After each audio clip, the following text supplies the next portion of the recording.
A cerimônia de hoje simboliza o respeito pelas instituições como o único caminho de crescimento e fortalecimento da República, e a força da democracia como o único regime político, onde todo o poder emana do povo e que deve ser exercido pelo bem do povo.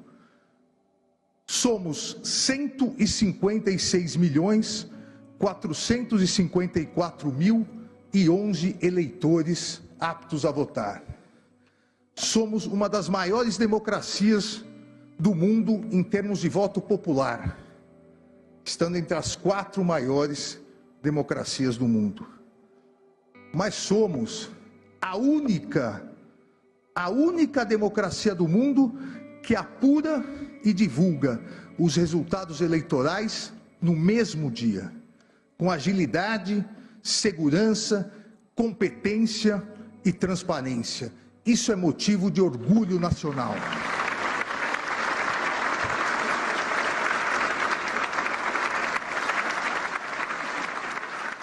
Um discurso histórico. Essa foi a avaliação de parte expressiva das autoridades que acompanharam a fala que inaugurou o mandato de Alexandre de Moraes à frente do Tribunal Superior Eleitoral. O ministro que presidirá a corte durante as eleições deste ano, cuja campanha teve início na quarta-feira, defendeu o sistema eleitoral e, principalmente, condenou com veemência os discursos que atacam a democracia, na frente do presidente Jair Bolsonaro. E assim atuará a Justiça Eleitoral de modo a proteger a integridade das instituições, o regime democrático e a vontade popular, pois a Constituição Federal não autoriza que se propaguem mentiras que atentem contra a lisura, a normalidade e a legitimidade das eleições. A fala de Moraes se deu também em um ambiente nada comum nessa eleição super polarizada. Bolsonaro e Lula ficaram frente a frente. Carlos Bolsonaro sentou bem perto de Geraldo Alckmin. E todos se encontraram na sala VIP do TSE. Eu sou o Roberto Maltic e no Ao Ponto desta quarta-feira, gravado a quente, depois da cerimônia em Brasília, a repórter Mariana Muniz conta os bastidores da posse de Alexandre de Moraes e o cientista político Carlos Melo, do INSPER, analisa a relevância do discurso e seus desdobramentos. Fique com a gente. Esse podcast é um oferecimento Down.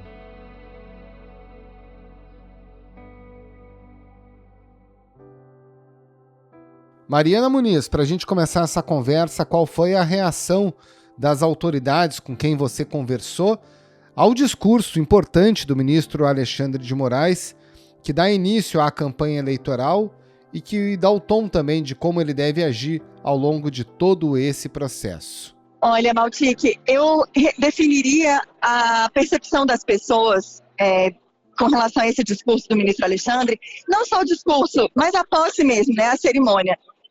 Eu estou aqui no TSE neste momento, conversando com você, cercada de muitas autoridades, e olha que a cerimônia, a solenidade terminou tem 30 minutos. Mas eu resumiria a percepção na fala de 2 ministros do STJ que estavam bem do meu lado na hora que o discurso acabou. Os 2 aplaudiram muito o colega, né, o ministro, e disseram que foi um momento histórico, né? 2 ministros do STJ, o ministro Jorge Mussi e o ministro Antônio Saldanha Palheiro, que estavam ali e aplaudiram muito, dizendo que era um discurso histórico. A percepção que a gente teve dentro do auditório é que a maior parte, a grande maioria das pessoas aplaudiu sempre quando Moraes fez alguma defesa mais enfática da democracia, da lisura do processo eleitoral brasileiro, das nossas urnas eletrônicas, quando disse que o TSE e a justiça brasileira precisam ser implacáveis no combate às notícias falsas. Então, estava todo mundo ali muito aplaudindo e concordando com aquilo que estava sendo dito. Algumas pessoas, não. Por exemplo, o presidente Jair Bolsonaro, nos momentos em que Moraes foi mais incisivo em seu discurso, defendendo o sistema eleitoral, ele já ficou ali imóvel, não aplaudiu. Outra pessoa que estava também dentro do plenário e que a gente pôde ver que não se mexia para aplaudir era o vereador Carlos Bolsonaro, né, filho do presidente, que é inclusive um dos responsáveis e idealizadores aí pelas redes sociais, que é investigado em inquérito no Supremo Tribunal Federal sob a relatoria de Moraes.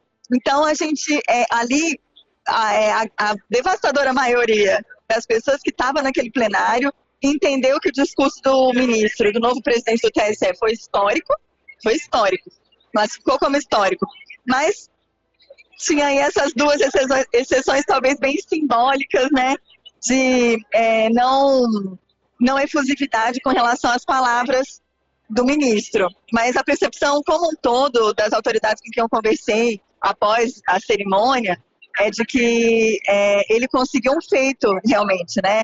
As posses no TSE, de longe, não eram tão badaladas quanto essa há muito tempo, ou talvez nunca tenham sido tão badaladas quanto. Agora, conta pra gente um pouco dos bastidores dessa sala VIP, né, que reuniu todas as autoridades, inclusive, ao mesmo tempo, o ex-presidente Lula e o presidente Jair Bolsonaro, e a pergunta que todo mundo se faz, né, eles se cumprimentaram? Olha, Maltic, essa sala VIP, que não era tão VIP assim, porque tinha cerca de 50 autoridades, né, os ex-presidentes, além dos ministros do TSE que estavam integrando a mesa, os embaixadores também, que foram convidados para a solenidade. Então era uma sala VIP, peronomútil, porque tinha bastante gente, mas sim, nessa sala, Bolsonaro e Lula estiveram no mesmo ambiente, mas não se cumprimentaram, segundo quem estava presente e comentou comigo. Os dois não chegaram nem a cruzar olhares, segundo os relatos dessas pessoas, né? Eles estavam no mesmo ambiente, mas não tiveram, digamos assim, que conviver, né, que interagir. A quantidade de pessoas presentes nessa sala, acho que ajudou a evitar esse encontro. Falar um pouco da cozinha mesmo, teve de tudo, né, nessas conversas da sala VIP, que já não era tão VIP assim. Teve conversa do Paulo Guedes com Lula, teve conversa entre Geraldo Alckmin e o ministro Luiz Eduardo Ramos, até com Augusto Heleno. Como é que foi isso? Que a gente pode dizer que realmente todas essas personalidades estavam juntas e se cumprimentaram, trocaram ali algumas palavras, num clima muito cordial, né? O que as pessoas que estavam dentro da sala e também no plenário, quando eles se dirigiram ali já para o início da cerimônia, foi um clima de bastante cordialidade, não foi um clima de tensão. A torta de climão que estava todo mundo esperando acabou não acontecendo, porque acho que estava todo mundo muito imbuído num espírito de que essa cerimônia, ela precisava ser uma cerimônia de união, de celebração, muito mais do que uma cerimônia de tensão, propriamente dita. Mari, para a gente terminar, para além do discurso, você tem acompanhado o trabalho do TSE nos últimos dias, nas últimas semanas, e naturalmente também do STF. Se você pudesse falar o que você espera do ministro Alexandre de Moraes à frente do processo eleitoral durante essa eleição tão conflagrada que a gente está vivendo, o que você diria?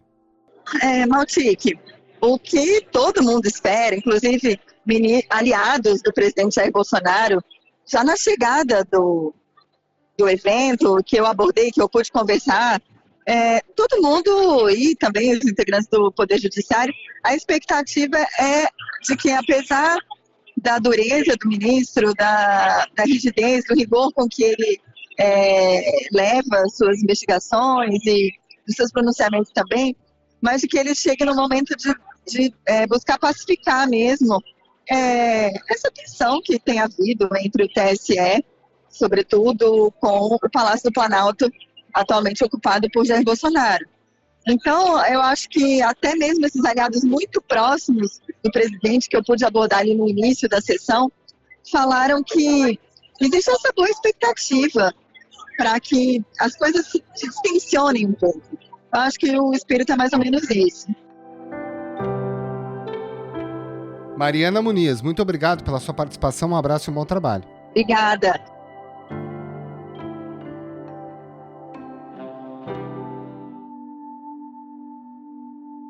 Professor Carlos Melo, O novo presidente do TSE, o ministro Alexandre de Moraes, tomou posse dias depois de uma conversa que parecia muito importante com o presidente Jair Bolsonaro, uma conversa na qual eles provavelmente garantiram a presença do presidente nesse evento simbólico, com a presença de ex-presidentes, com a presença de ministros, todos os ministros do Supremo, 22 governadores de estado. A natureza do discurso, diante de toda essa preparação, lhe surpreendeu? Olha, de fato, os dias que antecederam a essa posse levantavam algumas dúvidas, né? Afinal de contas, não foi só levar um convite ao presidente da República, como foi o caso da visita de Edson Fachin, quando foi empossado, que durou 7 minutos. Essa visita durou 75 minutos e teve uma série de mesuras de lado a lado. Então, é natural que no campo das especulações políticas se levantassem algumas dúvidas do que seria. Agora, também lhe digo que o discurso dissipou qualquer dúvida, porque o discurso foi um discurso bastante contundente, bastante forte em relação a valores da democracia e da justiça eleitoral que o presidente da República vem, de alguma forma, contestando nos últimos anos. A intervenção da Justiça Eleitoral, como afirmei anteriormente, será mínima, porém será célere, firme e implacável no sentido de coibir práticas abusivas ou divulgações de notícias falsas ou fraudulentas, principalmente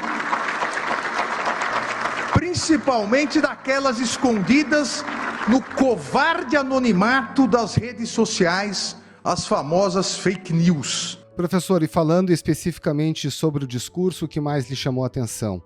Bom, vamos lá. O discurso tem pelo menos duas partes importantes, né? Pelo menos. Uma delas é a defesa do sistema eleitoral e das urnas, o que o ministro Alexandre foi bastante contundente e, inclusive, num determinado momento, quando ressaltou a eficiência do sistema eleitoral brasileiro, foi aplaudido de pé por uma boa parte da plateia, né? Circunstancialmente, a transmissão focou no presidente da República, que permanecia imóvel, né? Poderia se dizer constrangido? Talvez. Outro aspecto do discurso foi a manifestação do ministro esclarecendo que fake news nada tem a ver com liberdade de expressão, que ataques ao sistema democrático são infrações da própria Constituição Federal que as autoridades juraram defender. E isso também era um recado ao presidente Bolsonaro e aos seus mais próximos, mais radicais, né? Isso também causou constrangimento. Então, se o presidente esperava algo meramente formal, ele foi surpreendido sim, porque foi um discurso forte e, pior do que o discurso, as circunstâncias, porque Bolsonaro parecia estar ali sozinho e absolutamente deslocado. Pois é, e o presidente Jair Bolsonaro há tempos vem chamando para manifestações no dia 7 de setembro, e tudo indica que ele fará da nossa comemoração dos 200 anos da independência mais um evento de ataque ao sistema eleitoral e às urnas eletrônicas. Só que aí a gente tem fotos dele ao lado do presidente Alexandre de Moraes dando risada. Isso vai aparecer, inclusive, nos próximos dias, nas próximas horas. O presidente, de alguma forma, perde os argumentos para fazer aquilo que todo mundo imagina que ele pudesse fazer no próximo dia 7? Roberto, sejamos francos, né? Argumentos e racionalidade não é algo que se possa esperar atualmente da política brasileira, né? A lógica tem sido absolutamente emocional e se não emocional, bastante oportunista. E há também setores que são radicalizados que não se não se sensibilizam por argumentos e por racionalidades. Se sensibiliza pelos seus interesses ou pelos seus ressentimentos, pelas suas fúrias, né? Enfim, por essa visão muito crítica da democracia e do sistema eleitoral. Então, eu diria a você que para os eleitores fora da bolha bolsonarista, sim, eu creio que essas imagens, esse recorte todo, terá valor, mas não creio que isso afete o presidente Bolsonaro no seu eleitorado. O senhor mencionou a palavra isolamento. A gente teve também o discurso, por exemplo, do Procurador-Geral da República, Augusto Aras, que enfatizou a defesa do sistema eleitoral brasileiro. Estamos irmanados na defesa do sistema eleitoral, no combate à desinformação e aos abusos de quaisquer naturezas. Mas, sobretudo, estamos atentos e vigilantes na sustentação do regime democrático que se expressa também por meio de eleições livres, justas, diretas e periódicas, como as que, certamente, teremos nos próximos em menos de 2 meses. Isso, de fato, demonstra que, ao longo dessa campanha, que se iniciou nesta quarta-feira, o ataque às urnas eletrônicas, o ataque ao sistema eleitoral não terá vez? Olha, isso significa que não terá suporte institucional, não é? Pelo menos nesse aspecto, né, a Procuradoria-Geral da República demarcou ali uma posição, e, a bem da verdade, o procurador Augusto Aras, nesse aspecto, já vinha demarcando posição a favor do sistema eleitoral, não exatamente em relação aos agressores do sistema eleitoral, não exatamente em relação, não é, ao processo que corre contra a fake news, mas ele já vinha demarcando uma posição em relação ao sistema. Agora, esse isolamento, ele me parece que ele se dá também em relação ao mundo político institucional do Brasil. Veja, ele não vem separado de um contexto. Nós tivemos aí, nesses últimos meses, uma série de manifestações. Primeiro, né, o revés naquela reunião com os embaixadores estrangeiros, né? Depois disso, também uma reunião de cúpula militar das Américas, onde ficou muito claro que não haveria apoio a qualquer tipo de aventura no Brasil. O isolamento se alargou ainda mais com todos os manifestos que foram assinados nos últimos 15 dias, seja por juristas, banqueiros, seja pela Fiesp, seja pela Febraban, seja também pela OAB, que também fez o seu manifesto e também foi citado hoje pelo seu presidente. Então, esse isolamento, no discurso, na cerimônia de hoje, ele tem que ser, ele é bem significativo, eu diria para você que ele é até constrangedor, né? Mas ele precisa ser colocado num contexto, o que me parece que torna esse isolamento ainda mais evidente.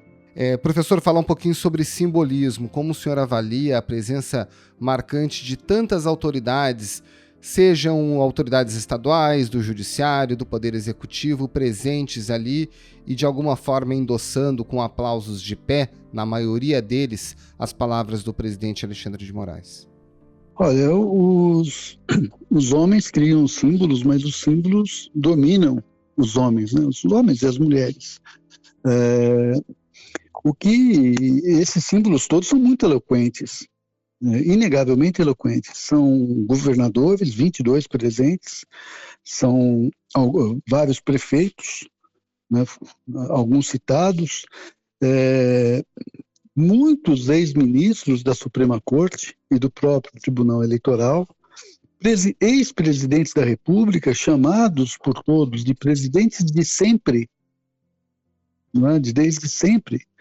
Enfim, e nenhum destes a que eu me refiro, e que você também se referiu, alinhados com a posição do presidente Bolsonaro, né? Claro que havia ali na plateia, evidentemente, aliados do presidente da República, né? Mas esses não foram contemplados nessa cerimônia. Eles não apareceram com qualquer tipo de protagonismo. Quem apareceu com protagonismo foram esses setores que vêm, de alguma forma, demonstrando apoio à democracia e ao sistema eleitoral brasileiro, à urna eletrônica.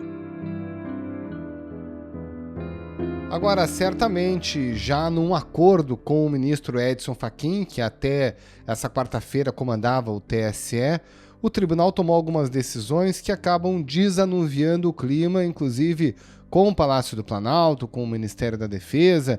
Então, 9 militares foram aceitos na Comissão de Transparência do TSE.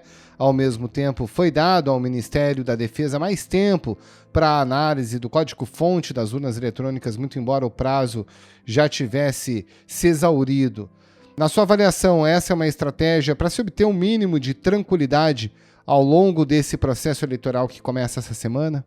Olha, me parece que sim. É bom ressaltar que ele, no seu discurso, faz um grande elogio, até em desagravo para alguns, ao ministro Fachin, né, que nesses últimos meses vem enfrentando todas essas pressões em relação aos militares, em relação ao próprio presidente da República. Agora, a estratégia me parece que pode significar um movimento de ceder na forma para não ceder no princípio, né? Você eventualmente se abre espaço, se abre as portas para que as pessoas sejam bem recebidas, enfim, se distensiona a relação até pessoal, digamos assim, mas não se cede no princípio. Pode-se até, eventualmente, admitir uma ou outra questão que seja aceitável, né, vindo desse grupo de militares, mas, evidentemente, me parece que voto impresso, qualquer tipo de dispositivo que pressuponha, né, algo auditável, além do que já é auditável o próprio sistema, enfim, ou qualquer tipo de negação, né, um novo tipo de negacionismo, a negação ao sistema eleitoral, me parece que aí não haverá concessão, né? Então, pode ser sim uma estratégia, é claro, Roberto, que nós estamos analisando a quente, né, no calor dos fatos. Precisaremos ainda de alguns dias, né, semanas talvez, para termos certeza desse processo todo, né? Os fatos ocorrem e depois nós, analistas, tentamos explicá-los, né? Professor Carlos Mello, muito obrigado pela sua participação, um abraço e um bom trabalho. Muito obrigado, Roberto, bom trabalho a você e tudo de bom a todos os nossos ouvintes.